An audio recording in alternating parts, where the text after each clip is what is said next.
No ఏదైనా celebrations చేసుకుంటున్నప్పుడు పడపడ వాయించడం, శబ్దాలు బడబడ బడబడ చేంజ్ చేసేవారు అదొక ఆనందం, పిచ్చానందం మనకి.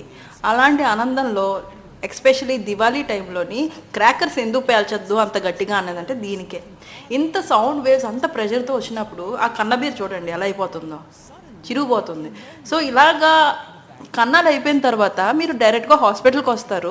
ఒక్కోసారి మోస్ట్లీ హీల్ అవుతుంది, కానీ ఒక్కోసారి హీల్ అవ్వలేను అనుకోండి, అప్పుడు మీరు ఆపరేషన్కి వెళ్ళాల్సిన అవసరం ఉంటుంది. సో ఇలాంటివి మీరు ఇవన్నీ నేను ఎందుకు చెప్తున్నానంటే ఇవి అవుతున్నాయనే కదా. సో పెద్ద పెద్ద సౌండ్లు ఆర్ నాయిస్ డీజేస్ ఇలాంటివి కొంచెం ఎక్కువ సౌండ్ ఉన్నవి కొంచెం అవాయిడ్ చేయండి. ముందుగానే అవాయిడ్ చేస్తే బెటర్ కదా, ఎందుకు అంతవరకు వెళ్ళడం. సో నేను సీరియస్గా చెప్పట్లేదు, సెన్సిబుల్గా చెప్తున్నాను అంతే.